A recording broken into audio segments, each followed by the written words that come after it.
Alors, Erev Tov tout le monde. D'abord, je voudrais dire un kol hakavod à toutes les mamans qui sont là, avec Pessa, avec Shavuot, avec Shabbat, à cuisiner, à faire des chalot, et elles trouvent le temps pour venir au cours. Alors d'abord, kol hakavod, et à ceux qui nous écoutent. Bémet, au début, je pensais, j'allais dire, peut-être qu'on annule le cours. Après, je me suis dit, mais comment on va annuler le cours? Tout Shavuot, c'est David Amelech. Comment c'est possible qu'on va abandonner David Amelech? Il nous a aidé toute l'année à rester dans la Torah, à avancer, à progresser. Et nous, le jour de Shavuot, on l'abandonne. Je dis, c'est quoi? Moi, je fais le cours. Même s'il y a une personne qui vient, juste pour remercier David Amelech du cadeau incroyable de Teilim. Alors, c'est pour ça que, au Hashem, on n'est pas seul, on est plein. Merci, Kol HaKavod, d'être venu. Avant qu'on continue, juste quelques petites halachot. N'oubliez pas Eruv Tavshilin demain, du fait que c'est vendredi et Shabbat. Alors, prenez une matzah avec un œuf, ou bien et faites Eruv Tavshilin, même si vous cuisinez pas, pour allumer les bougies de Shabbat, de vendredi de Shabbat, vous avez besoin de faire Eruv Tavshilin. Donc, important de faire Eruv Tavshilin. Je vais juste rapporter encore un ou deux halachot pour être sûr que tout le monde il est sur la même page avant Shavuot. Pour ceux qui ont l'habitude de manger du lait, skinim, ceux qui ne sont pas nés tunisiens comme nous, et qui mangent du lait. Et alors, il y a quelques halachot qu'il faut savoir. Il y a un très bon cours qu'un rabbin sympathique a donné hier soir sur le lait, vous pouvez l'écouter. Mais à propos d'une halakha, dans le même repas, il est interdit de manger du lait et de la viande. Ça veut dire que si vous avez par exemple fait netilat yadayim et vous avez mangé du fromage, vous ne pouvez pas après dans le même repas manger de la viande. Vous devez faire birkat Amazon et après refaire netilat pour pouvoir manger de la viande. Même qu'on peut manger le lait avant la viande, mais on n'a pas le droit de le faire dans le même repas. Ça, il doit être interdit. D'autres halachot ont été mentionnés dans le cours de ce rabbin hier qui est sympathique. Vous pouvez les écouter. Il a été posté dans notre groupe. Il y a aussi important à savoir qu'il est préférable, je sais que demain soir on est au Canada et ça fait très tard la shkia, mais pour pouvoir faire le kiddush, au moins pour les séfarades, les ashkenazim, ils ne font pas la prière de Harvit jusqu'à la tombée de la nuit, mais pour les séfarades, on peut prier avant la tombée de la nuit, mais on ne peut pas faire le kiddush de demain soir avant la nuit pour pouvoir finir les 49 jours complètes, ce qu'on appelle Sheva Shabbatot Temimot, complète, pour pouvoir arriver à la fête de Shavuot qui va être là. Pour certaines personnes qui vont faire la veillée, j'espère beaucoup de personnes, mais si une personne, par exemple, elle veut se reposer, exemple, elle va aller à la prière, alors elle veut dormir 1 heure, et après qu'elle va vouloir dormir 1 heure, elle va vouloir aller faire la karaya. Si elle dort 30 minutes dans son lit, elle est obligée à son réveil de faire Birkot HaTorah à cause qu'elle a dormi. Donc automatiquement, elle devra faire les brachot de la Torah. Une personne qui restera réveillée toute la nuit ne pourra pas faire le matin la bracha de Netilat Yadaim.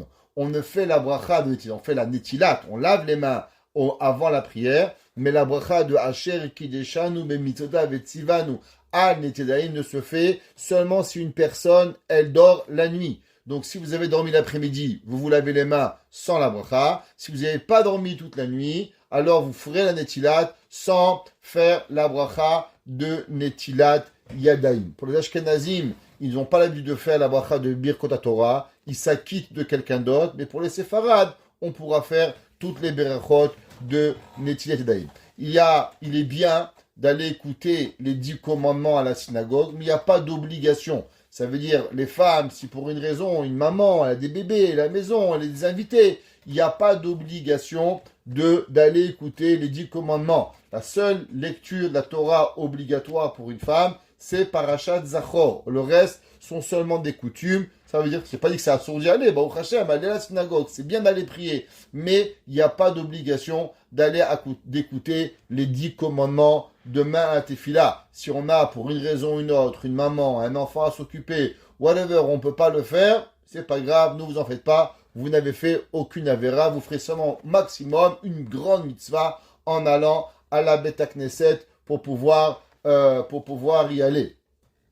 Le deuxième soir, du fait que c'est Shabbat, il n'y a pas de problème de prendre Shabbat à l'avance. Exemple, Il y a beaucoup de synagogues qui vont faire mincha à 6h30, 7h. Aucun problème. Du fait qu'il y a Shabbat et qu'on a allumé les bougies de Shabbat et qu'on peut prendre, faire Tosefet Shabbat, donc on ne sera pas obligé d'attendre le deuxième soir, comme d'habitude, à 10h du soir pour pouvoir manger. On pourra aller et commencer le kiddush avant la tombée de la nuit et faire ce qu'on appelle un Shabbat plus tôt, early Shabbos, ce qu'on appelle pour pouvoir prendre la tefila et commencer avant. Ça, c'est ce qui a à voir avec les lois de Shavuot. Une dernière halakha, il est bien dans Shavuot de lire tout le livre de Tehillim. On a commencé en disant que le 6 de Sivan, c'est la Hiloula de David HaMelech.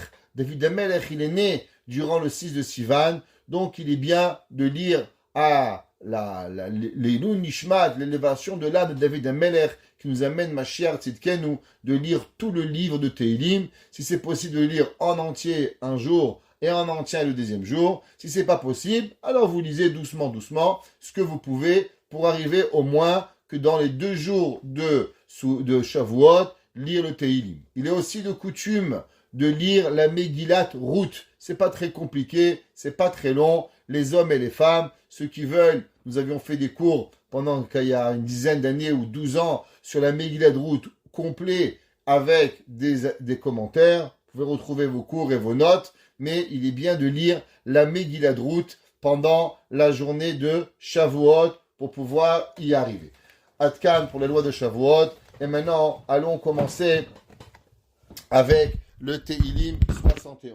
Alors, avant qu'on commence, pour Madame Coriat, parce que toujours elle demande pourquoi on fait le Tehillim, et des fois j'oublie. Alors, là, je vais essayer de ne pas oublier. Alors, prière, c'est marqué dans les Sfarim, le Tehillim 71, Tefila nora'a al son'av, her emrotzim leorgo ve'amru alav sheu chayav mita. Qu'est-ce qui se passe si un homme, il a des ennemis, et qui disent que Barminan, cet homme-là, il est coupable de mort. David HaMelech, il y en a qui pensaient qu'il était coupable de mort. Alors, en lisant ce Tehillim, il peut être sauvé. Toute personne qui a un problème avec la loi, où il peut être, Barminan, emmené en prison, alors qu'il lise le Tehillim le matin et le soir, et il sera sauvé. Il devra le lire 7 fois. Celui qui a un problème, qui a une Barminan, des souffrances avec les enfants, un problème, ou il a un ennemi, ou bien qu'il a la difficulté de Parnassa. Au 2023, je pense que tout le monde en a un petit peu, avec les prix qui augmentent, alors aussi qu'ils le disent tous les matins et tous les soirs pour faciliter la Parnassa. Et aussi quand une personne, elle arrive à la vieillesse. On sait que la vieillesse, c'est quelque chose de difficile, c'est pas quelque chose de facile. On va dire dans Tehillim, ne m'en jette pas dans ma vieillesse, parce que la vieillesse, c'est quelque chose de difficile. On perd ses moyens, les moyens de marcher, les moyens de penser, tout ce qu'on a. Et la personne doit préparer sa vieillesse pour ne pas tomber. Alors en disant ce Tehillim, le matin et le soir, quand la personne commence à vieillir, alors ça va aider la personne à vieillir d'une différente façon. Maintenant, nous avons tous vu des gens qui étaient forts, qui étaient grands, et maintenant la vieillesse, ils deviennent caractère insupportable, ils deviennent méchants, ils deviennent vilains, ils sont plus agréables à vivre. Pourtant, quand ils étaient jeunes, des gens sympathiques. Alors on doit prier donne-nous à rester jovial, à rester aimable, que les gens autour de nous nous aiment et que Barminan n'en finit pas dans un hospice de vieux jeté entre 2 murs avec 3 chats et un chien. Alors ça c'est pourquoi faire le Tehillim. Pourquoi, qui c'est qui a écrit ce Tehillim?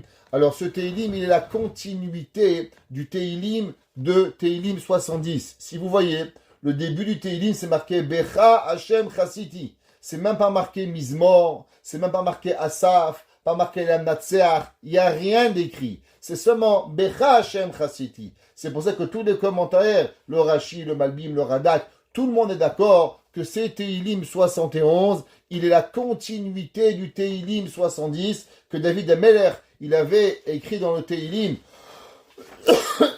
70, la Matseach et David les Askir. David ici, il continue. Alors ce Tehillim, on le savait qu'il avait été mentionné à cause de 2 raisons. à cause de Avshalom, que David Amelech, il avait voulu, que Avshalom, son fils, avait voulu tuer David Amelech durant sa vieillesse. Vous verrez que le Tehillim 70 et 71, et si vous faites une comparaison avec le Tehillim 40, les deux Tehillim, ils se ressemblent énormément. Et le commentaire, ils disent pourquoi le Tehillim 70 et le Tehillim 40 se ressemblent. C'est les deux mêmes difficultés que David Amelech, il était pourchassé dans sa vie. Un, c'était à travers Shaoul, et un, c'était à travers Avshalom. Seulement dans le Tehillim 40, David Amelech, il parle quand il était jeune, et le Tehillim 70-71, David Amelech, il parle quand il était plus âgé. C'est pour ça qu'on voit des différences entre les psukim, mais un, il parle de la jeunesse de David Amelech, et un, il parle de la vieillesse de David Amelech. David Amelech, il commence et il dit, Becha Hashem Chassiti. David Amelech, il dit, avec toi, Akadosh Baruch Hu, j'ai eu confiance. Al Evosha le Olam. S'il te plaît, Akadosh Baruch Hu, ne me fais pas honte. Nous dit le Rav Rabinovitch. Qu'est-ce que c'est ce mot? Becha Hashem Chassiti. Avec toi, Akadosh Baruch Hu. Comment un homme, il commence, il dit, Becha, à toi. Il devrait dire, Imecha, avec toi. C'est quoi cette formule de la phrase Becha, dans toi, Hashem Chassiti? Il nous dit le Rav Gamliel Rabinovitch qu'on sait que David Amelech, chaque mot, chaque lettre, elle a une signification très profonde.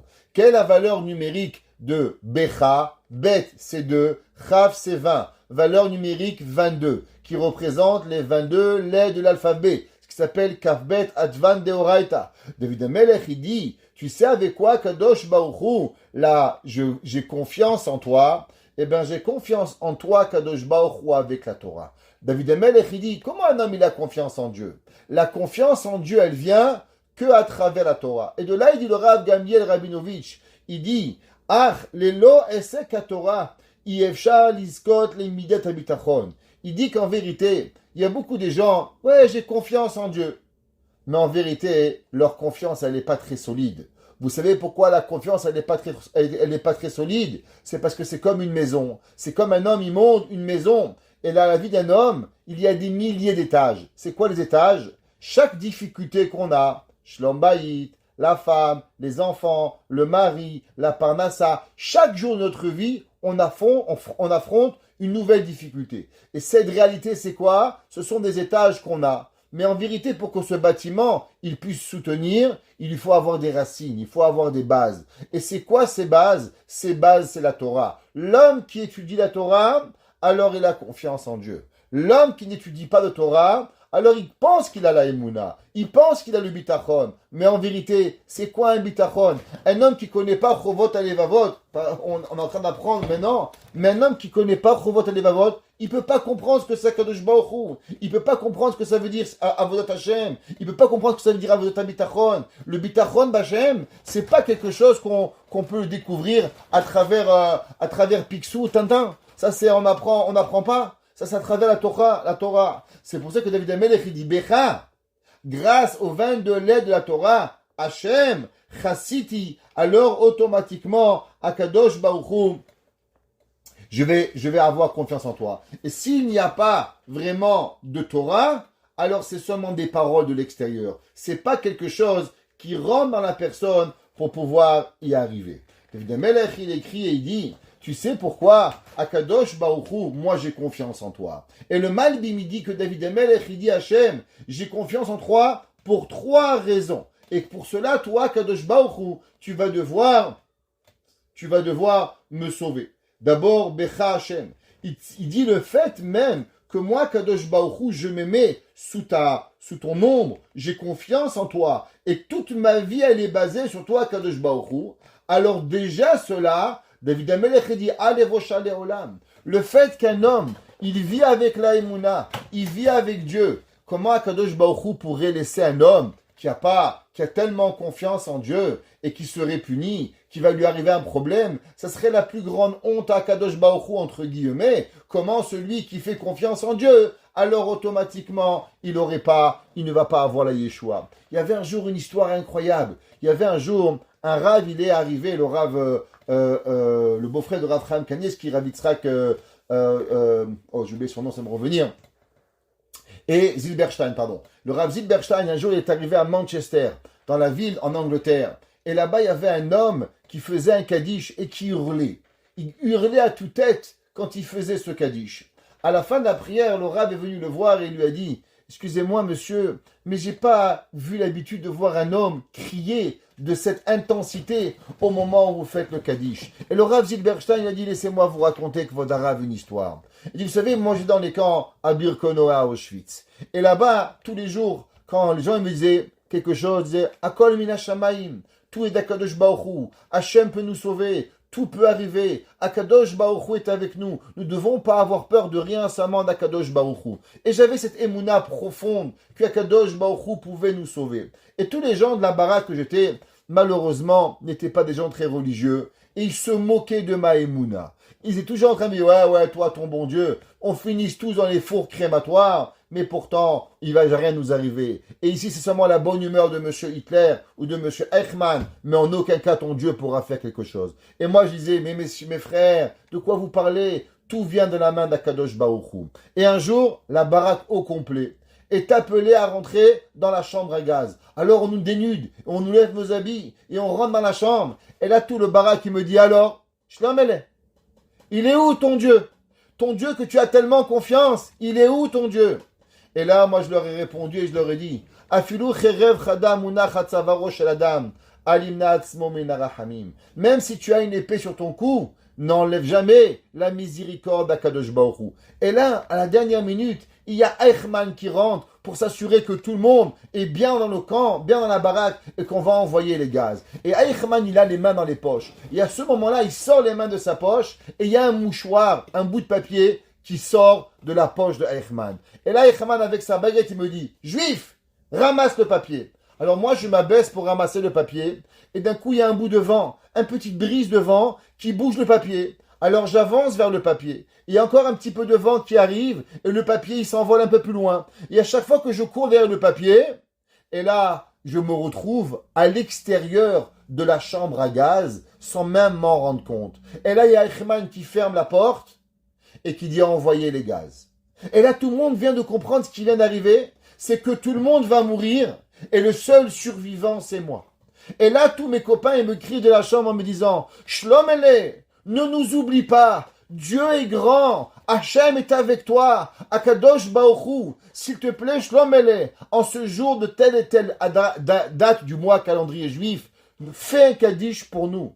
Et rappelle-toi nos cris au moment où tu feras Kaddish. » Alors cet homme, Shlomele, disait à Rav Zilberstein, chaque année quand il arrive la date d'anniversaire, je crie le Kaddish avec la même intensité que mes copains, ils ont crié avant de mourir, de me rappeler de Akadosh Baruch Hu. David Amelech, il dit, Bechach Hashem Chasiti. Est-ce que tu veux, Akadosh Baruch Hu, que les gens, ils se moquent de toi? Est-ce que tu veux, Akadosh Baruch Hu, moi qui ai tellement eu confiance en toi, tu as envie que je sois puni? Tu as envie que je sois tué? Moi qui ai tellement eu cette émouna envers Akadosh Baruch Hu, à toutes les épreuves qui puissent exister. Alors parce que j'ai confiance en toi, et que toute ma vie je donne envers toi, Akadosh Baruch Hu, je mérite à toi, Akadosh Baruch Hu, juste par cela, d'être sauvé. La deuxième raison, dit le Malbim, Akadosh David Amelech, il écrit dans le Pasuk Bet et il dit, Betzitkatecha tatzileni. Avec ta justice, tu dois me sauver.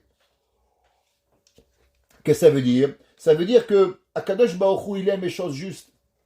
David Amelech est un homme bien, un homme droit. David Amelech, il savait qu'il n'avait rien fait de mal. Alors il y a un fils qui veut tuer son père. Un homme qui n'a rien fait de mal. Elle est où la justice dans le monde?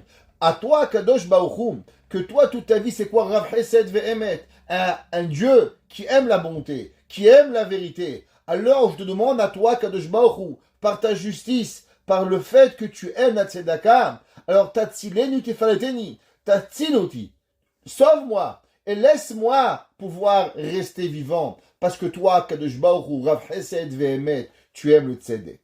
Et la troisième, David Amelech, il dit, Ate elai oznecha, tends vers moi ton oreille, vehoshieni, et sauve-moi.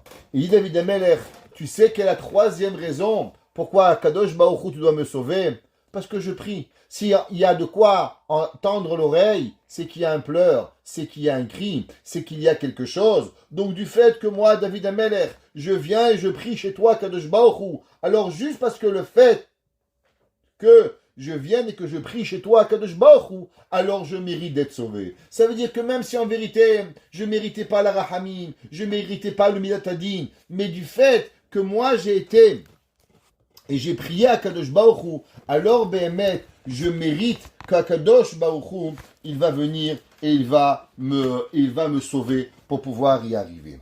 David Amelech, il continue. On sait quand David Amelech, il s'est sauvé de Shaoul. Quand David Amelech, il s'est sauvé de Avshalom. Alors David Amelech, il s'est caché sous les pierres. Alors vous savez, il y avait un jour, il y a David Amelech, on aurait pu croire que David Amelech, au moment où il a vu les pierres pour être sauvé, alors il va dire merci les pierres, merci les montagnes que grâce à vous, Shaoul ne m'a pas tué, merci qu'il y avait un trou dans la montagne. David Amelech, il dit Heye li letzur ma'oz. Qu'est-ce que ça veut dire que toi, Kadosh Baruch Hu, tu as été mon rocher, Tamid sivita leoshieni. Toujours tu as ordonné à me sauver, Kisali ou Metsudati ata. Parce que toi, tu as été mon rocher, et tu as été ma capture, et tu es arrivé à me sauver. Il nous dit, le Rav Edelstein, il dit, il faut savoir que dans la vie, il y a des dangers. Et dans les dangers, il y a de bons malachim, et il y a de mauvais malachim. Il y a, dans la vie, quand un homme, il est sauvé, vous savez qu'on a l'habitude, quand une personne, elle va en voyage, qu'est-ce qu'elle dit comme verset? Ki malachav yetzave lach.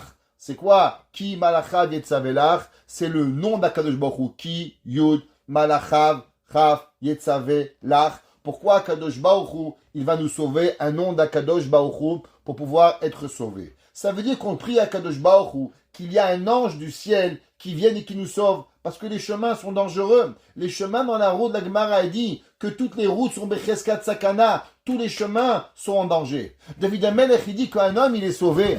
Qu'est-ce que tu crois? Quand un homme il est sauvé, c'est parce qu'il y a un malheur qui passait par là, par hasard. Il dit, ah, David Amelech, paf, on va le prendre. Et on le sauve. David Amelech, il dit, c'est pas ça. Si j'ai été sauvé par n'importe qui, c'est qu'en vérité, il y avait la volonté de Akadosh Baruch Hu là-bas. Si mon fils Avshalom, il m'a poursuivi à droite, et à droite, j'ai vu une pierre, et dans cette pierre, j'ai pu me cacher. Quand je me suis sauvé de Shaoul, il trouvait une grotte, et dans cette grotte, j'ai pu me sauver de Shaoul. C'est en vérité Akadosh Baruch Hu qui était par derrière, et c'est lui qui avait déjà préparé au préalable la poursuite, et aussi la cachette. Donc, qui c'est qui t'a sauvé?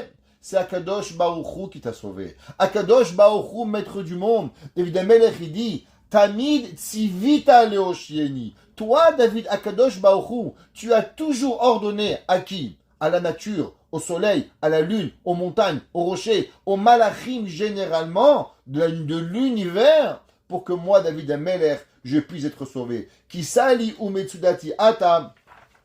Parce que, en vérité, derrière, qu'est-ce que tu es? Tu es mon rocher et tu es ma tour. C'est quoi une tour? Comme à l'époque, il y avait les tours quand on faisait les murailles. Alors, on faisait une grande tour comme un phare pour pouvoir y arriver. David Amelech dit, Sali ou Metsudati. Toi, tu es ma Metsuda. Toi, tu es l'endroit où me cacher et tu es mon rocher. Elokai pateni miyad racham. David Amelech, il dit, toi, Kadosh Baruch Hu, sauve-moi de la main de ce mécréant. Quel est le mécréant? On sait que David Amelech, vous vous rappelez, on avait un homme qu'on avait appelé Achitophel, le frère de celui qui était tombé, celui qui refusait que David Amelech, il pouvait continuer à être roi malgré qu'il avait fauté. Et qui c'est qui avait donné le conseil à son fils Avshalom de tuer David Amelech? Ça avait été Achitophel. Alors, David Amelech, il dit, s'il te plaît, Akadosh Baruch Hu, Elokai, mon Dieu, Paleteni, sauve-moi, Miyad Racha, de la main de ce mécréant. Mikav be'avel. Il dit, c'est quoi? La cave, c'est la pomme. Avel, de ceux qui font le mal. Des personnes que malheureusement, ils viennent et ils me font du mal. Vechomes, ça provient du mot chomes, pas avec un tzaddik, mais vient du mot Hamas. C'est quoi Hamas? Hamas, c'est les personnes qui volent des gens et qui tuent des gens. David Amelech, il dit de personnes qui sont méchantes et des personnes qui sont quoi? Qui sont malheureusement, qui veulent venir tuer et prendre Jérusalem est malheureusement arrivé sur moi. Ki ata tikvati Hashem Eloki, Elokai, miavtachai mineurai. Car toi, Kadosh Baruch Hu, tu es ma confiance depuis le moment où j'étais jeune, alors j'ai eu confiance en toi. Et là, je vais m'arrêter un petit peu sur ce passouk ici, qui est très important. David Amelech, il dit, écoutez bien, Ki ata tikvati, car toi, tu as ma confiance, Hashem Elokim, miftari mineurai. On vit dans un monde, et je voudrais ouvrir pas une petite parenthèse, mais une énorme parenthèse, qu'il y a un problème quelque part et qu'il faut qu'on règle ce problème. Peut-être pas entre nous, mais peut-être juste d'en parler, ça risque d'aider. Vous savez que dans la Torah, on met une importance extraordinaire sur l'éducation des enfants à un jeune âge. Plus l'enfant il est jeune, et plus l'éducation doit être parfaite. Malheureusement, dans beaucoup aujourd'hui au XXIe siècle, on a l'impression que les enfants à un jeune âge, on peut les laisser, avec le respect que je dois à beaucoup de parents, devenir des sauvages, devenir des destructeurs. C'est pas grave, c'est un enfant. Alors, un enfant, il n'a pas un droit de détruire. Un enfant, s'il fait une erreur, alors il est exempté parce qu'il est un enfant. Mais ça ne donne pas le droit aux parents de ne pas éduquer leurs enfants parce qu'il est petit. Ça ne veut rien dire. Quand est-ce que se transmet la Yirat Shamayim? Quand est-ce qu'il est notre rôle, à nous que parents? Eh bien, aujourd'hui, j'aurais bien aimé dire en tant que parents, mais je veux dire en tant que grands-parents, aujourd'hui, Baruch Hashem, qui est quoi? D'inculquer à nos enfants, Ahavat Hashem, Yirat Shamayim, Bitachon à Kadosh Baruch Hu, donner le maximum de confiance à Kadosh Baruch Hu. Les gens ils disent, c'est pas grave, laisse-le grandir. Quand il va grandir, il va faire un choix. Alors laissez-moi vous dire, quand il va grandir, il ne fera pas de choix. Un enfant qui a grandi avec le Nintendo, un enfant qui a grandi avec, je ne sais pas, tous les jeux qu'ils ont aujourd'hui, de tuer, de voler, de tuer, ça c'est toute leur vie, de quoi ils sont. Il n'y a pas d'Yirat Shamayim. C'est impossible. J'étais dans une école il n'y a pas longtemps, et une école qui est, on va dire, pas d'extrême droite, vraiment très, on va dire, normale, ce qu'on appellerait. Et dans cette fête où j'ai participé à plus de 2 heures, j'ai trouvé ça incroyable. Il y avait le Rav qui parlait, il a parlé du programme du Kodesh, il a parlé de Ahavat Eretz Israël, il a parlé de Ahavat Talmidei Chachamim. Et vous savez quoi? Pendant 2 heures, il n'a pas parlé un mot de Chol. Tout son discours, tout ce qui s'est passé, n'était basé seulement sur Torah, Ahavat Hashem, Yirat Shamayim. Et croyez-moi, il y avait des parents en pantalon, il y avait des docteurs, il y avait des avocats, il y avait des femmes qui se couvraient la tête, d'autres qui ne se couvraient pas la tête. Mais le Rav n'avait qu'un discours, le discours de Ahavat Hashem. Et quelqu'un est parti le voir et lui a dit, monsieur, c'est incroyable, vous ne parlez pas du Chol, et j'ai pas besoin. Les médias, la télévision et l'Internet, Baruch Hashem en parle tous les jours, 23 heures sur 24. Pour ça, on ne paye pas un rabbin. On paye un rabbin pour parler de Torah. Ça veut dire que l'enfant doit grandir dans un milieu où la vie est la Torah. On a grandi dans des écoles où, Baruch Hashem, je ne pense pas qu'on est manchot, je ne pense pas qu'on ne sait pas parler, je ne pense pas qu'on a été des personnes qui ont fini dans la rue en train de voler, où notre éducation, il a été basé principalement sur Ahavat Hashem. L'essentiel qu'on donnait à nos enfants, c'était Ahavat Hashem. Un père à la maison, une maman à la maison. C'est quoi qui doit transpirer de la maison? Il doit transpirer qu'une seule chose. L'enfant doit savoir Emouna, confiance à Kadosh Baruch Hu, croyance, bitachon, Ahavat Hashem, Yirat Shamayim. Sinon de qui on va l'entendre? Un jour, je donne dans une cassette sur Torah Box en écrivant, en disant plutôt, c'est quand qu'on parle d'amour de Dieu à la maison. À pas de dire, je suis fatigué, j'ai mal au dos, je dois travailler, j'ai trop fait. C'est quand qu'on entend à la maison de parler de Ahavat Hashem. C'est quand que les enfants, quand ils sont petits, ils voient la Torah qui est belle. David Amelech, il dit, tu sais pourquoi Kadosh Baruch Hu, tu dois me sauver. David Amelech, il dit, Ki ata tikvati, parce que toi, tu es ma vie. Adonai Elohim mi betachim mineurai. J'ai eu confiance en toi total. Et quand j'ai lu ce passouk, j'ai pensé à ça, à combien on a l'obligation d'inculquer la Emouna à nos enfants. Et j'ai ouvert le Teilim de Rav Gabriel Rabinovitch et il dit, Avodat ha'emuna ve'habitachon. Le service de confiance et de croyance en Kadosh Baruch Hu. Reshita bime ne'urato shel adam doit être le premier élément dans la vie d'un homme. Un homme, un enfant, un garçon, une petite fille, qu'est-ce que c'est sa vie? Lui apprendre des mathématiques avec le plus grand respect que je vous dois. Mais ça ne va pas changer la vie de votre enfant. S'il a 99 en mathématiques ou il a 79, il pourra avoir son bac, il pourra être médecin, il pourra être avocat. Et s'il ne sera pas avocat, c'est pas grave. Et écoutez ça. Un jour, il y avait un garçon brillant dans une yeshiva. Et dans cette yeshiva, le niveau de Chon n'était pas au top. Je peux le voir à l'époque, n'était pas à son excellence. Mais le garçon était brillant en Torah. L'enfant était un garçon d'une intelligence en Torah hors pair. Alors un jour, le père il est venu et il m'a dit, voilà, je vais changer mon fils d'école et je veux le mettre dans une autre école. Je lui ai dit, vous savez, votre enfant en Torah, il est incroyable, il aime la Torah, il étudie Shacharit, Mincha, Mariv, il est voué à devenir un géant de la Torah. Et il m'a dit, je sais, mais moi je veux que mon fils il devienne médecin. Je lui ai dit, mais vous savez que dans cette école où vous voulez le mettre, il y a de grands risques qu'il ne fera plus Shabbat. Alors il m'a dit, je sais, mais au moins il sera médecin. Je dis, vous savez, il y a 1,5 milliard de Chinois pour devenir médecin. Il y a 1 milliard d'Hindous qui peuvent devenir de bons médecins. Dans la Torah, on est un petit peuple, 14 millions. Dans ces 14 millions, il y a un demi-million de religieux. Et dans ce demi-million, combien d'enfants ont la capacité, comme votre fils, de pouvoir étudier? Dans la vie, on en rencontre peut-être 1 ou 2. Vous avez un enfant brillant. Il m'a dit, je sais, mais au moins il sera médecin. Aujourd'hui, cet enfant n'est plus chômeur Shabbat. Ça veut dire que la personne, il faut savoir, c'est quoi notre but dans le monde? Je ne dis pas qu'il ne faut pas être médecin, je n'ai pas dit qu'il ne faut pas être avocat, je n'ai pas dit qu'il faut être plombier, soyez ce que vous voulez. Mais ce n'est pas ça le but. On n'est pas venu pour ça sur terre. Et il dit, Kesheuyonek misde imo. Vous savez, les mamans, quand elles allaitent un bébé, alors on peut passer son temps, pendant qu'on allaite le bébé, ou donner un biberon au bébé, à voir un YouTube, à voir un comique de Gad Elmaleh, je ne sais pas qu'est-ce qu'on peut regarder, mais on peut voir une bêtise. Ou bien on peut prendre le temps de dire à son fils Shema Israël, de lui apprendre ce que c'est Avram Avinu, de lui apprendre ce que c'est Yitzhak Avinu, de parler à son enfant au moment. La Gemara a dit qu'il y avait un grand rave qui s'appelait Rabbi Yoshua ben Hanania. La Gemara dit Rabbi Yoshua ben Hanania, vous savez c'était quoi sa grandeur? Ashrei Yoladeto. La Gemara dit pourquoi? Parce que la maman de Rabbi Yoshua, elle prenait le bébé, elle l'amenait au Beth Midrash pour qu'il écoute la Torah.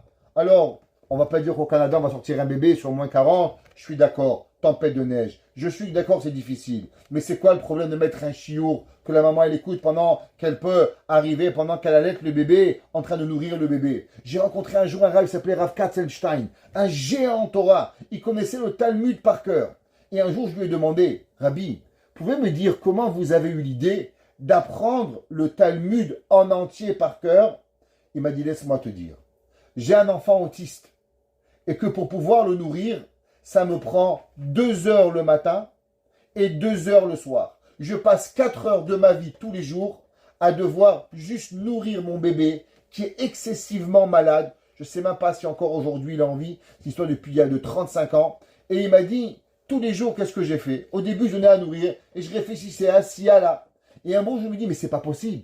Je ne vais pas passer les 10 prochaines années à perdre 4 heures de ma vie. Alors, je me suis décidé que j'allais apprendre tous les jours un daf de Gemara. Et pendant que je nourrissais mon fils, j'allais répéter le daf de Gemara. Et j'allais le répéter et le répéter. Et après, j'ai apprêté un autre daf de Gemara. Et le soir, quand j'allais nourrir mon fils, j'allais en apprendre un deuxième. Et moi, je l'ai connu, ce Rav, il n'avait pas 35 ans. Le Rav Katzenstein de Strasbourg. Il connaissait le daf, le chasse Bavli par cœur. Comment? Parce qu'il a su gagner du temps pour nourrir son fils. Ça veut dire que l'enfant, il était nourri à quoi? Il était nourri à la Avat Hashem, nourri à l'Irat Shamayim. Vekeshezut yeh mushreshet bekirbo mimenu Rav. Il dit le Rav Rabinovitch, quand on nourrit un enfant à Avat Hashem, on nourrit un enfant Yirat Shamayim. En anglais, ils ont une expression qui est la nourriture de la mère. Ça veut dire que chaque maman, elle a certaines choses qu'elle nourrit ses enfants avec et qu'à travers les décennies, l'enfant, il bouge pas. Moi, je connaissais une personne, elle ne savait pas faire des gâteaux. et les gâteaux qu'elle faisait étaient toujours ratés. Ratés, c'était pas mangeable. Mais ses enfants, quand ils venaient chez ma mère, et ma mère était une bonne pâtissière, ils disaient, Madame Crémizy, vos gâteaux, ils sont trop bons. On n'a pas l'habitude, nous. Nous, on a des gâteaux ratés. Pourquoi? C'est parce que c'était ça qu'ils avaient, ils avaient été nourris. Ils avaient été nourris aux gâteaux ratés. Par leur maman, par amour, ils avaient apprécié. Et ils aimaient le gâteau raté. Et même les gâteaux, bons gâteaux au chocolat, c'est trop cuit.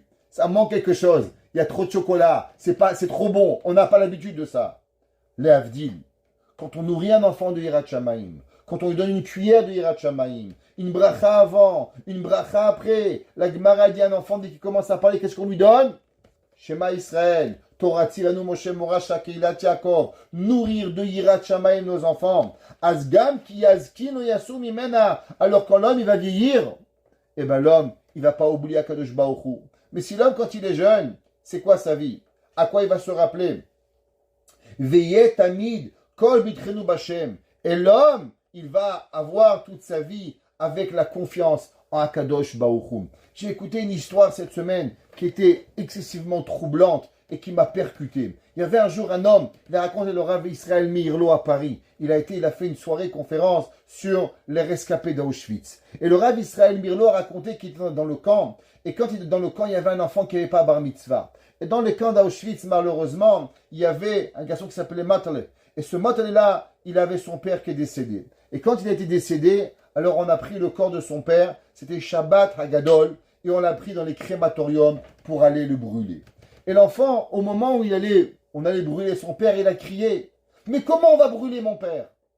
On ne fait pas un Kaddish? Il n'y a pas un Sidour que je peux dire Kaddish pour mon père ?» Et l'enfant, qui avait 10 ans, il a dit, « Tais-toi, ils sont dans les camps de concentration. S'ils vont entendre un Kaddish, ils vont tous nous tuer. Tu nous notre milliard de vie en danger. » Et l'enfant, il ne laissait pas. Il dit, « S'il vous plaît, un Kaddish. S'il vous plaît, un Kaddish. S'il vous plaît, un Sidour. » Alors, il y a un monsieur qui était là-bas, il lui a dit, « Tu sais, on m'a dit qu'il y a un juif qui s'occupe de laver les pyjamas. » Vous savez qu'à Auschwitz, ils étaient tous dans des pyjamas rayés. Et malheureusement, quand il y avait un juif qui mourait, alors on lui enlevait le pyjama, et on le mettait à laver, et on le mettait à étendre pour les prochains juifs qui viennent. Parce qu'on n'avait pas des pyjamas neufs. Il ne fallait pas dépenser d'argent des Allemands, Barminan. Alors on remettait le pyjama à d'autres personnes. Et tu sais, cet homme-là qui est arrivé, lui, il est arrivé à Auschwitz en 1930, au début de la construction des camps d'Auschwitz. Et à l'époque, on pouvait avoir encore des téphilines, et on pouvait avoir encore un sidour. Alors va le voir, peut-être on m'a dit que lui, il a un sidour. Alors l'enfant, il court chez cette personne-là, et il dit, prête-moi le sidour, 10 minutes pour faire un kaddish, 10 minutes pour faire un kaddish. Alors l'enfant, le monsieur dit, mais de quoi tu parles? Il n'y a pas de sidour. Et l'enfant, il pleure, il dit, j'ai pas eu l'évaïa pour mon père. J'ai rien eu. Au moins que je peux dire un kaddish pour mon père. Au moins que je peux dire un kaddish. Alors, ce monsieur qui était en charge de laver les pyjamas, il a vu qu'il ne pouvait pas se débarrasser de lui. Alors il dit, je vais te prêter un sidour. Mais j'ai une question pour toi. D'où tu vas avoir un minyan pour faire le kaddish? Ici, il n'y a pas de minyan, il n'y a que toi et moi et moi et toi. Alors d'où tu vas vouloir avoir un minyan? Alors l'enfant de 10 ans, il a regardé et tu sais, je vois sur les tendoirs qu'il y a plein de pyjamas. Chacun de ces pyjamas a appartenu à un juif. Alors tu sais qui c'est qui va être mon minyan? Va être les 10 pyjamas qui vont être là. Parce qu'ils ont appartenu à une âme juive, qu'ils ont été brûlés à Auschwitz. Alors je vais faire le kaddish. Toi tu répondras Amen. Et l'âme de ces 10 juifs qui a traîné dans ces pyjamas complétera mon minyan pour pouvoir dire le kaddish à mon père. Aux alentours de 1990, ce monsieur est décédé, le Rav Israël Mirlo est parti à Salevaya et il a raconté son histoire et il a dit attention aujourd'hui, toi monsieur tu n'as pas 10 pyjamas pour dire Kaddish, mais tu as 3 enfants qui disent Kaddish et tu as des centaines de personnes. Ça c'est la belle histoire de Rav Israël Mirlo. Mais laissez-moi vous poser une question. Comment c'est possible qu'un enfant, dans Auschwitz, le jour où on prend son père, on l'amène dans les crématoriums, il pense à dire Kaddish? Il pense à avoir un minyan. Il pense que des pyjamas pourraient compléter le minyan de son père. Comment c'est possible? Nous, que Dieu préserve, qu'Hachem nous amène jamais dans cette situation. Altavi l'Isayon, vers Altavi les Bisayon. Mais je ne sais pas si aujourd'hui, à 50 ans, on aurait cette pensée cette volonté de faire le Kaddish. Vous savez pourquoi? Parce que la Yirat Shamaïm chez eux, elle avait été inculquée dans leur vie. Elle avait été donnée à chaque moment de leur vie. Quand ils sont nés, ils sont rentrés avec Yirat Shamaïm. Alors on pouvait être à Birkenau, on pouvait être à Auschwitz. Mais un enfant de 10 ans, il savait qu'on doit faire Kaddish. Aujourd'hui, dans les synagogues, avec le respect que je dois à beaucoup de mes confrères, vous savez qui c'est qu'on voit plus? On voit plus des enfants. On voit des vieux. Et ça, jusqu'à 55 ans. Après 55 ans, ils vont en retraite et ils vont en Floride et ils disparaissent, on ne les voit plus. Jusqu'au jour où ils meurent, skinny, ils n'appartiennent plus à la synagogue. Les jeunes, il ne faut pas trop les bouger. Il ne faut pas trop les amener à la synagogue, ça fait du bruit. Ou bien parce qu'il faut les laisser jouer, il faut les laisser s'épanouir à la maison. Et la Yirat Shamaïm, elle est où la Yirat Shamaïm? Elle est où la Emouna? Elle est où le bitachon? Vous savez, depuis que je suis petit, depuis que j'essaie de me rappeler, 5 ans, 6 ans, à la veillée de Shavuot, la veillée de Hoshana Rabbah, mon père il nous prenait, Zachetov, mon frère et moi-même, il nous amenait à la synagogue. Et les gens ils disaient, mais il est fatigué, il va s'endormir. Mon père il disait, à Shavuot, on dort sur une table si on s'endort. À Hoshana Rabbah, c'est sur une table qu'on dort, c'est pas dans un lit. On dort pas dans un lit à Shavuot. T'es fatigué sur un fauteuil à la synagogue. La Yirat Shamaïm, en la première année, on est resté à 5 ans, 1 heure. À 7 ans, 1 heure et quart. À 8 ans, 2 heures. Hashem, aujourd'hui, on arrive à faire la veillée. Ça veut dire qu'il faut éduquer nos enfants. Yirat Shamaïm. Mais si un enfant, jusqu'à l'âge de 13 ans, il est dans son lit à Shavuot en pyjama. Bonsoir papa, bonsoir maman. C'est quand qu'il va aller à la synagogue? C'est quand qu'on va lui inculquer la Yirat Shamaïm? C'est quand qu'on va lui inculquer Avat Hashem? C'est quand qu'un enfant il va avoir? Il y a des gens, synagogue, pas d'oulav. Pourquoi il n'a pas d'oulav ton fils? Il y a 7 ans, 8 ans, il a la Shulchan Aruch. Shulchan Aruch il écrit Yeled ayodea lenanea. Un enfant qui sait bouger le loulav, Hayam aviv iknot le loulav. Le père est obligé d'acheter un loulav. Ah, il est trop jeune. Il est trop jeune de quoi? À 13 ans, tu vas vouloir un loulav. À 13 ans, il va vouloir une mobilette. À 13 ans, il va vouloir une raquette de tennis. Il n'est pas intéressé sur un loulav. Mais si à l'âge de 16 ans, 7 ans, tu l'amènes un loulav, alors quand il va avoir 12 ans, il va continuer l'habitude du loulav. Mais si à 6 ans c'est trop petit, à 8 ans c'est trop petit, et bien à 13 ans, quand il a bar mitzvah, même les téfilines, il ne va pas vouloir les mettre. Bar mitzvah, un jour, je suis entré dans une école et j'ai vu sur les étagères au mois d'août des téfilines qui étaient restés là-bas depuis le 23 juin. Et je me suis posé la question, mais comment c'est possible qu'un enfant n'aimait pas ces téfilines? Comment c'est possible? Il ne va pas à la synagogue tous les matins. Ça veut dire que l'enfant, il va pas à la Beth Knesset. On raconte qu'il y avait un jour une histoire. Il y avait un jour un président de la synagogue, il a fait une bar mitzvah à son fils. Une énorme bar mitzvah. Vous savez, il y a à la coco, il les a tous éclatés. Il les a éclatés, il les a déchirés. Il a loué le Stade de France.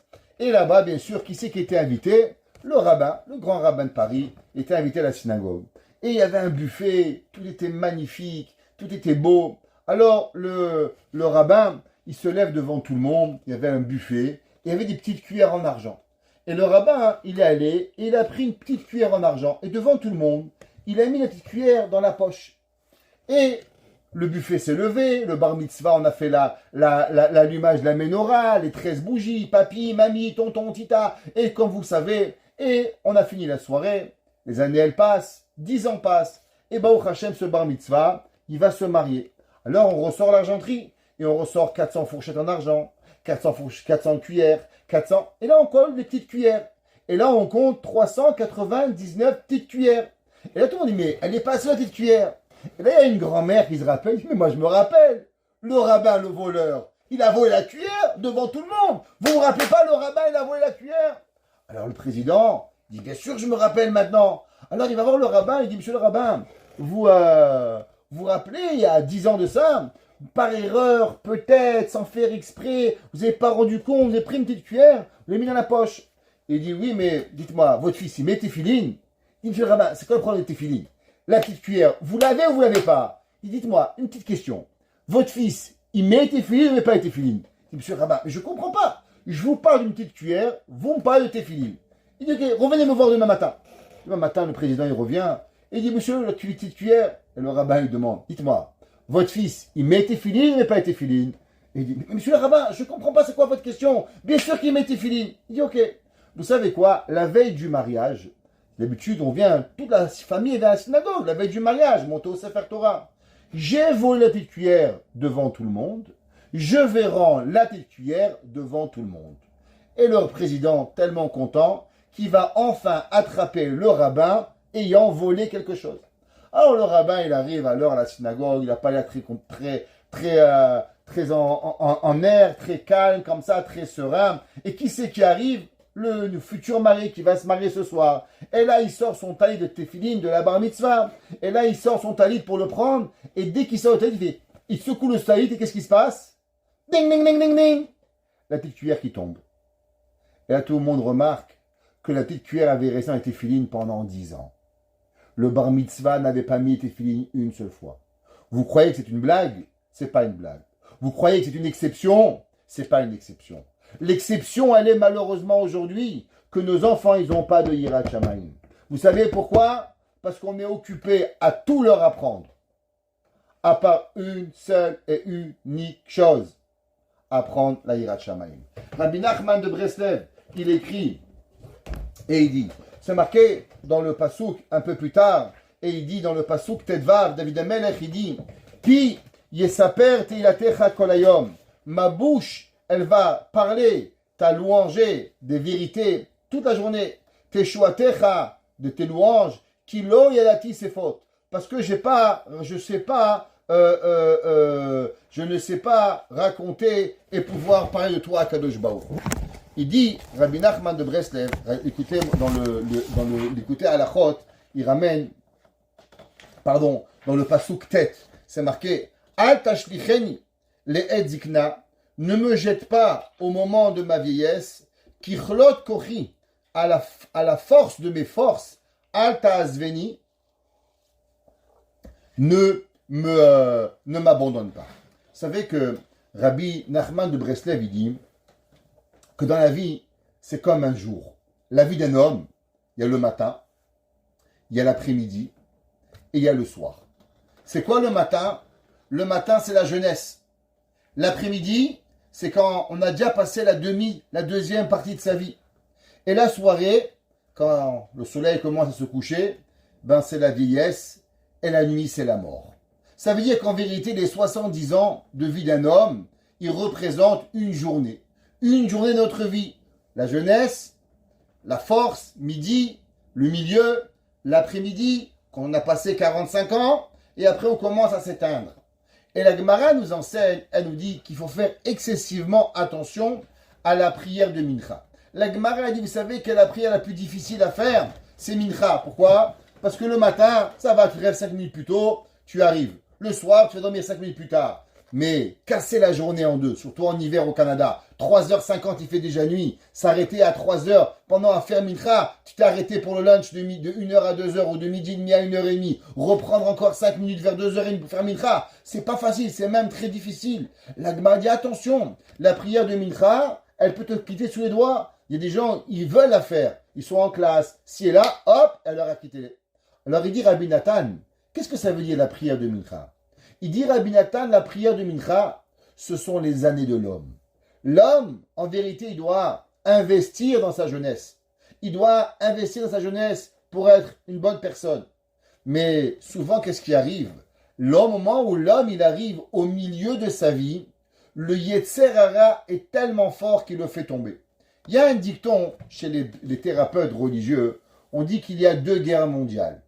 La première guerre mondiale et la deuxième guerre mondiale. C'est quoi la première guerre mondiale? L'adolescence, 14-18. Un enfant à l'âge de 14-18, alors il est dans sa folie. Première guerre mondiale, il ne sait pas ce qu'il fait. Il veut prendre le monde, il veut tout décider.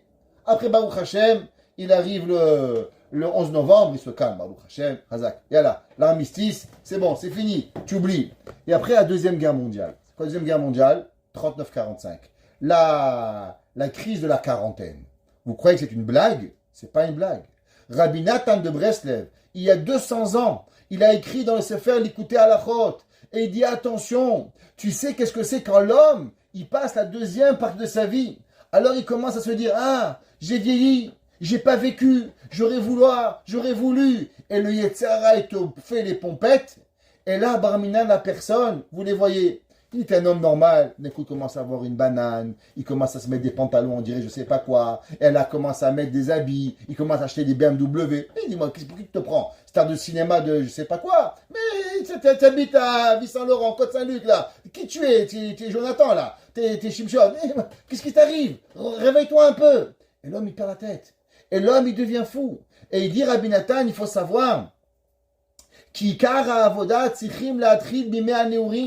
qu'en vérité, la personne doit commencer dans la jeunesse d'une personne.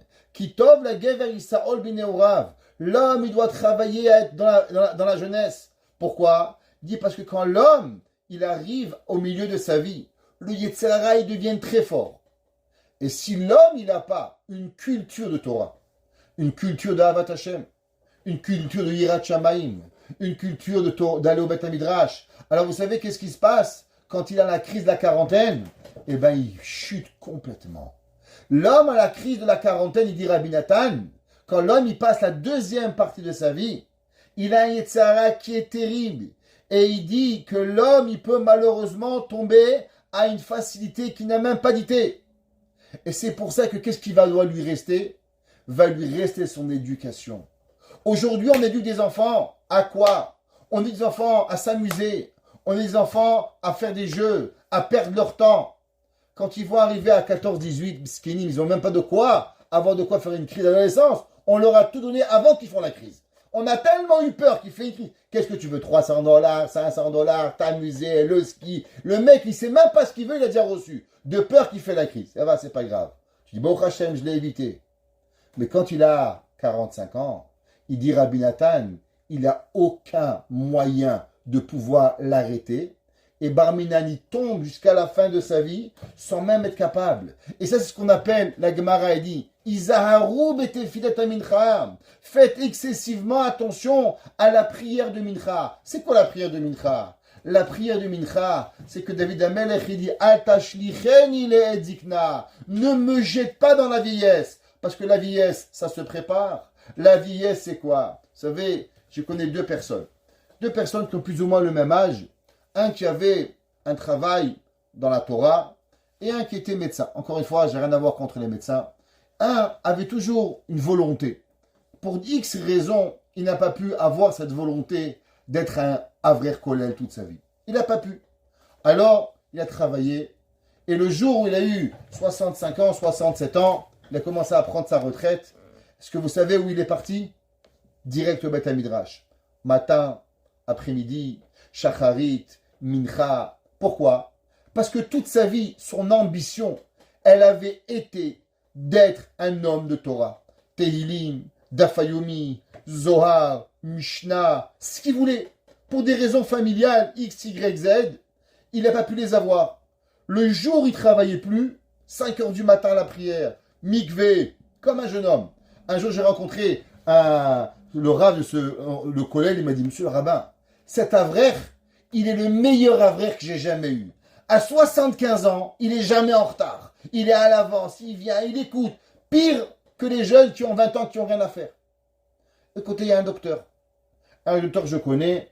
La prière chez lui, c'était comme ci, comme ça. Eh bien, je vous dis, aujourd'hui, peut-être qu'il pourrit, il va à la synagogue. Peut-être, crois un petit peu. Il va. Je ne sais même pas s'il met tefilin. Il n'a rien. Qu'est-ce qui s'est passé? Les deux sont à la retraite. Les deux, ils ne manquent pas d'argent, ils ne se crèvent pas de faim. Qu'est-ce qui s'est passé à l'intérieur? L'intérieur, il David Ameler, ne m'éjecte pas dans ma vieillesse. La vieillesse, ça se prépare. C'est pas que tu te réveilles à 45 ans. Ah, je travaille plus, je vais à la synagogue. Tu rêves. Si tu n'as pas été à la synagogue depuis que tu as 8 ans, 9 ans, 10 ans, 15 ans, 20 ans, fais des efforts, achète des matzot, fais ce que tu as à faire, achète-toi un loulav, mets des téfilines, mets des mezuzot à ta porte, soit ta vie dans la Torah, ça va pas commencer à 65 ans. J'ai rarement vu, je ne vais pas dire jamais, parce que je suis encore trop jeune pour dire jamais, mais j'ai pas encore vu ou rarement vu un homme à l'âge de 65 ans dire, allez, maintenant je suis à la retraite, je vais à la Torah. Beaucoup l'ont dit, mais combien l'ont fait? Rabbi Nathan il dit, c'est pour ça que l'homme, il doit, Valken tzrichim leharbot batefila. Alors il dit, Rabbi Nathan, vous savez qu'est-ce que nous devons faire? Nous devons prier tous les jours. Bimeh haneorim, shelo yipo leolam me'avoto itbarach. Dans notre jeunesse, on doit réfléchir à la vieillesse. Dieu, quand je vais être vieux, je vais être quoi? Je vais être un homme qui va vouloir manger, qui va vouloir boire, qui va vouloir dormir, que sa vie, ça va être la tchoukchouka ou la pkeila, ou sa vie, elle va être la vente de Beth Knesset, de pas rater un shacharit, de pas rater un mincha, de pas rater un mariv, d'aller étudier. Le grand-père à ma femme, qui était un monsieur incroyable, à la fin de sa vie était aveugle. Et il avait, Baruch Hashem, il avait de l'argent. Vous savez qu'est-ce qu'il a fait avec tout son argent?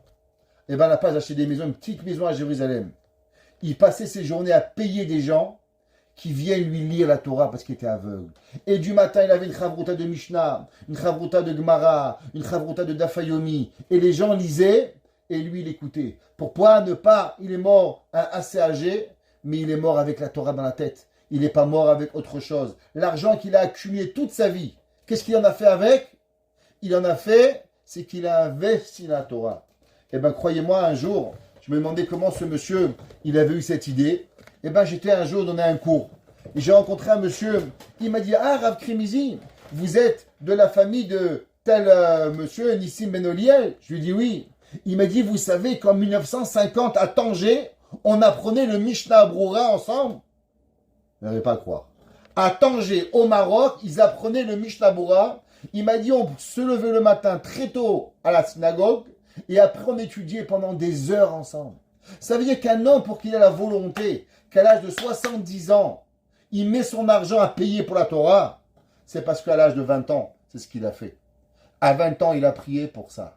L'homme, il doit se préparer. David Amelech, il dit, Al tashlicheni le'edzikna, vekichlot kocheni, al ta'azveni, vakensichim le'arbot batfila bimea neurim, que l'homme, il doit prier toute sa vie. Shematrili mitkarev yeme kitso vesofo, que l'homme, il doit avoir cette volonté véritablement à ce que sa vie, malheureusement, elle ne tombe pas pour pouvoir arriver et à se préparer à Kadosh Baruch Hu. David Amelech, il écrit, David Amelech, notre bouche, elle devrait louanger à Kadosh Baruch Hu à chaque moment. Alors on va plus rien faire. On va dire merci, merci, merci, merci, merci, merci, merci, merci. Alors c'est combien le montant minimal qu'un homme il doit dire merci à Hachem? Il dit dans Sefer HaKuzari, il dit puisqu'en vérité la bouche de l'homme ne devrait être sans cesse à remercier Hachem. C'est pour ça que le minimum par jour. Combien de fois vous devez remercier Dieu par jour? Dire une fois par jour, merci mon Dieu. Merci matin, le soir. Il dit le Kuzari, minimum 100 fois par jour. Il dit, tu sais combien? Pourquoi Chachamim, ils ont instauré les 100 brachot par jour? On avait déjà dit, Modim, Gematria 100. Il dit parce que le minimum qu'un homme, il remercie à Kadosh Baruch Hu, ouais, c'est que l'homme, il doit remercier Hachem 100 fois par jour. David Amelech, il dit, l'homme, comment il se prépare à Kadosh Baruch Hu? Comment l'homme, il arrive à Hachem? Alors l'homme, il arrive à Kadosh Baruch Hu à travers la vie, pour pouvoir arriver à Hachem. Et on va juste terminer, il reste quelques minutes, le temps il fly, dans le verset 12, Yudbet. David Amelech, il écrit et il dit, Elohim al tichak mimeni. Mon Dieu, ne t'éloigne pas de moi. Elohai le ezrati chusha. S'il te plaît, Kadosh Baruch Hu, reste à ma proximité, à mon aide. Alors il y a le Rav de Skolen, le Rabbi Eliezer de Skolen, il ramène au nom du Admour de Berditchev. Qui ne connaît pas Rabbi Levi Yitzhak de Berditchev, qui est Sanégoria chez l'Israël, celui qui dit toujours du bien d'Israël. Et il demande une question. Normalement, on sait que chaque fois qu'on voit le terme Elohim, c'est la Midatadin. Chaque fois qu'on voit le mot Hachem, Yudke Vavke, c'est la Midatarahamim, la miséricorde. Alors pourquoi David Amelech a dit Elohim al tichak mimeni, mon Dieu, la rigueur, ne donne pas de moi. Non, l'inverse. Il aurait dit Hachem al tichak mimeni, la miséricorde ne t'éloigne pas de moi. Alors pourquoi c'est marqué Elohim? Alors vous savez que Alpi Kabbalah, le terme Elohim, il y a certaines fonctions. Qu'est-ce que ça veut dire? Vous savez que chaque fois que vous dites dans la bracha, Baruch Ata Hashem, quel veut dire le nom Hashem? Vous devez penser Adon Akol, maître de tout, Haya qui était, Ove qui est, Yiyé qui sera. C'est ce que vous devez penser dans votre tête à chaque fois que vous dites le nom d'Hashem, Baruch Ata Hashem. Chaque fois que vous dites le mot Elohim, vous devez penser Baal HaKochot ou Baal HaYecholet ou ba akochot kulam. Celui qui a tous les pouvoirs, celui qui est capable et qui est tout est capable d'Akadosh Baruch Hu. Alors, qu'est-ce que ça veut dire? Ça veut dire qu'en vérité, un machal, imaginez vous allez voir un ami, un bon ami, vraiment il vous aime beaucoup. Et tu sais, Moshe, je marie mon fils. T'as pas un petit 150 000 $ à me donner? Moshe va dire, mais Rabbi, je t'adore. J'aurais aimé te faire un cadeau de 150 000, mais je les ai pas. Mais tu m'aimes pas. Mais mon fils, même si je te vends toute ma maison, je peux pas te donner. J'ai tellement de dettes, je peux pas. La volonté, elle n'est pas suffisante. La volonté, des fois, vous voulez aider quelqu'un. Mais est-ce que vous pouvez aider quelqu'un? C'est pas parce que l'on veut que l'on peut. Moi, j'aurais aimé avoir un avion privé et aller en Israël tous les jours, aller-retour voir mes petits-enfants. Mais j'ai pas d'avion privé, je sais même pas conduire un avion. Même si je sais pas conduire, je peux pas le faire. Donc j'ai la volonté, mais j'ai pas la possibilité. Pareil, les anges. Il y a beaucoup d'anges qui ont la volonté, mais qui n'ont pas la possibilité de pouvoir le faire. À l'inverse, Akadosh Baruch Hu, il est Baal Takif, Baal Yecholet ou Baal Kochot Kulam. Il est celui qui est capable de tout. Il est celui qui a toutes les forces et que rien, il peut leur arrêter.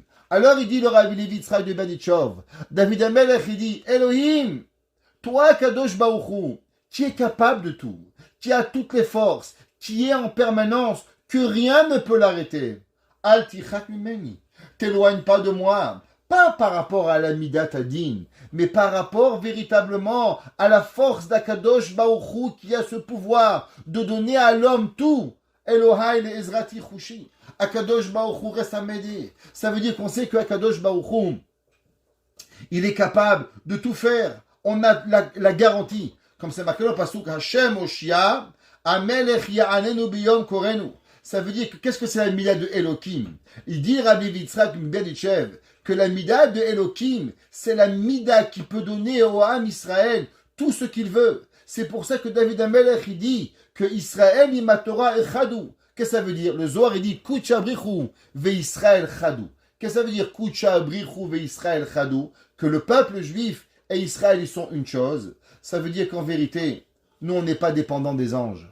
On dépend entièrement de Akadosh Baruch Hu. Akadosh Baruch Hu, il nous est capable de nous donner, et pas seulement de nous donner, Chusha. Que veut dire le mot Chusha? Ça veut dire avec rapidité. Parce que Akadosh Baruch Hu, il n'y a pas tant. Tout est capable de Akadosh Baruch Hu. Parce que juste Akadosh Baruch Hu, c'est lui le roi. Hashem Hamelech. Hashem est le roi. Ya'anenu. Il va nous répondre, Biyom Korenu. Au moins, on va l'appeler. C'est pour ça que David Amelech, il dit, à qui je veux qu'il soit avec moi? Est-ce que je veux celui qui des fois il est capable ou celui des fois qui n'est pas capable? Ou je veux prendre avec nous Akadosh Baruch Hu, Elohim, celui qui a toutes les forces, celui qui est capable de tout. Al tichak mimeni, parce que je sais que tu ne vas pas t'éloigner de moi. Elohai le Ezrati Chusha, s'il te plaît, sois à mon aide dans l'instantané, parce que tu es capable. Akadosh Baruch Hu, il n'a pas de problème de temps. Akadosh Baruch Hu, il n'a pas besoin de prendre une seconde ou 2 minutes pour te donner. Hachem, il est capable de donner tout dans l'instantané pour pouvoir avoir. C'est pour ça que l'homme qui vit avec Dieu, alors Akadosh Baruch Hu en constance. Plus l'homme, il vit avec Dieu à chaque instant, Emouna, Bitachon, dans tout, alors l'homme, il peut mériter d'être avec Akadosh Baruch Hu à chaque chose. On a une fameuse chanson qu'on chante à Shavuot, et on dit, Kucha Brichu, Akadosh Baruch Hu, ve Israël, et le peuple juif, ils font un. Qu'est-ce que ça veut dire? Kuchabrichu ve Israël chadou. Ça veut dire qu'en vérité, l'homme, il doit savoir que la volonté de toute la bria, elle a été d'être le Ham Israël. Quand l'homme, il demande à Hachem quelque chose, quand l'homme, il a un besoin de quelque chose, est-ce que vous pensez qu'en vérité, on doit changer la nature pour qu'Hachem, il vous le donne? Quand vous avez besoin d$1, quand vous avez besoin d'un manteau, quand vous avez besoin d'une voiture, vous avez besoin d'un chidour, tout ce que vous avez besoin, vous pensez que vous devez prier, changer la nature pour pouvoir l'avoir? C'est faux. Parce qu'Akadosh Baruch Hu, Kuchabrichu Israël Chadou, ils ne font que un. Chacun de tes besoins, chacun de tes difficultés, Hachem, il a 100 avec toi. Et en vérité, Akadosh Baruch Hu, il a encore plus envie de te le donner que toi, tu as envie de l'avoir. Seulement la seule différence, c'est à combien nous on est proche avec Hachem, alors Akadosh Baruch Hu il nous donne. Ça veut dire que plus moi je m'approche, et plus Akadosh Baruch Hu lui te donne. Seulement c'est nous qu'on a créé des séparateurs entre nous et Hachem. Et c'est pour ça qu'on n'y arrive pas. David Amelech il dit Elohim, s'il te plaît, Akadosh Baruch Hu al tichak mimeni, ne t'éloigne pas de moi. Parce que si l'homme en vérité, il s'éloigne de Dieu, alors c'est lui qui a créé cette muraille entre nous et Hachem. On sait qu'un jour de Shavuot, parce qu'on y arrive dans quelques heures, dans moins de 24 heures, on sera dans Shavuot. Le but de la Torah est chaque année de recevoir une nouvelle Torah. C'est quoi recevoir une nouvelle Torah? C'est recréer un nouveau lien. C'est recréer cette unicité entre nous et Akadosh Baruch Hu. Kuchabrichu ve Israël Chadou. Et avec quoi on les coud? Quand il y a deux entités, pour pouvoir les coller, il faut de la colle. Il faut du fil à coudre. Il faut avoir quelque chose qui va nous les coller. Et c'est quoi qui va nous coller entre nous et Akadosh Baruch Hu? Eh bien, entre nous et Hachem, c'est la Torah. Et Akadosh Baruch Hu, il fasse que cette Torah, elle nous lie à l'éternité avec Akadosh Baruch Hu, dans sa douceur, dans sa beauté, qu'Akadosh Baruch Hu, il reste avec nous. Et quand Akadosh Baruch Hu, il reste avec nous, alors, Maher Hushali, rapidement, qu'Hachem, il répond à tout le monde, à tous les besoins de Shidduchim, les besoins de santé, les besoins de Parnassa, les besoins de Nacha de nos enfants, qu'Akadosh Baruch Hu nous donne. Ce shiur, il est Leilou Nishmat, ma grand-mère, Jini Bat Miriam, Tien Nishmata, Tserura Bitzror Ha Haim.